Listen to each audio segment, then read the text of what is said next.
اسامہ بات کر رہا ہوں میں کراچی سے. جی اسامہ صاحب فرمائیے. میرا سوال قاری خلیل صاحب مفتی رشید صاحب سے ہے کہ ہمارے جہاں ہمارا گھر ہے اس کے بالکل سامنے ہی اہل حدیث مکتبہ فقہ کی ایک مسجد ہے. ان کی فجر سے لے کر ظہر تک اور عشاء تک کی جتنی نمازیں ہیں اس میں کافی طوالت ہوتی ہے.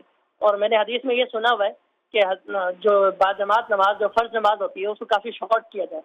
تو اس میں کیا مجھے تھوڑا آپ کا صحیح چاہیے. ٹھیک ہے. یہ فجر کی نماز فار ایگزامپل بہت زیادہ اتنی لمبی کیوں پڑھاتے ہیں؟ یہ اس کے اوپر سوال ہے. ظہر کے میں بھی شاید لمبی بہت پڑھاتے ہیں. بسم اللہ. ابھی یہ براہ مائک چل. رسول اکرم صلی اللہ علیہ وسلم فجر کی قرات بھی لمبی فرماتے تھے، عشاء کی تلاوت بھی لمبی فرماتے تھے، بلکہ بعض لمبی صورتیں ظہر عصر میں بھی ہیں. پھر آپ کی لمبی یوں بھی ہو جاتی تھی کہ آپ کے ہر اس میں ٹھہراؤ ہوتا تھا.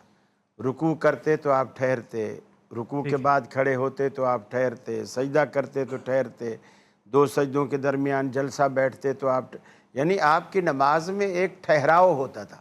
اسی کو آپ آج کل ہم چونکہ ایکسپریس بن چکے ہیں اور نان سٹاپ ہو چکے ہیں، تو اس لیے ہمیں کوئی بھی عالم اگر اس سنت کے مطابق پڑھا رہا ہو تو ہمیں یہ لگتا ہے کہ بہت لمبی پڑھا رہا ہے. وہ لمبی نہیں پڑھا رہا ہوتا، وہ سنت پر اللہ کے رسول کے پاؤں پر ورم ایسے نہیں آ جاتا تھا ہماری طرح ٹکرے مارنے سے.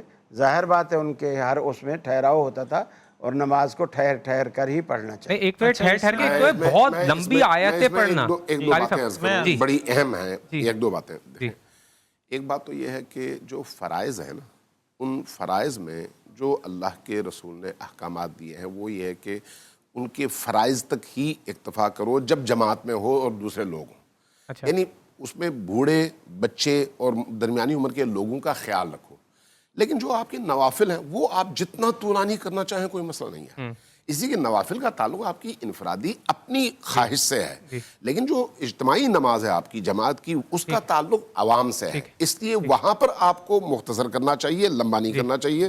نوافل میں آپ جتنا کر سکیں لمبا کر لیں، کوئی حرج نہیں. خوب. اچھا مفتی رشید صاحب، پھر قاری صاحب آپ مختصر جواب دے دیں. یہ جو جماعت میں ایک دو طرح کی چیزیں، ایک تو قاری صاحب نے بات کی نا کہ بعض لوگوں پر تو جو مسنون قرات ہے، مسنون طریقہ ہے، وہ بھی ان پہ بوجھ ہو رہا ہوتا ہے کہ یہ مسنون قرات کیوں ہو رہی ہے. تو مسنون قرات تو جو ہے نماز تو اسی طرح پڑھی جائے گی جیسے اوساط مفصل، قصار مفصل، جو احادیث کے اندر ثابت ہے کہ آپ کون کون سی نمازوں میں کون کون سی صورتیں پڑھا کرتے تھے.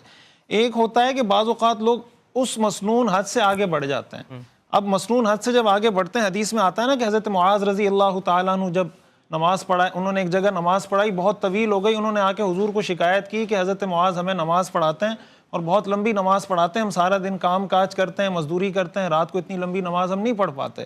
تو رسول اللہ صلی اللہ علیہ وسلم نے بہت سخت تنبیہ کی حضرت معاذ رضی اللہ تعالیٰ عنہ کو اور فرمایا افتان انت یا معاذ.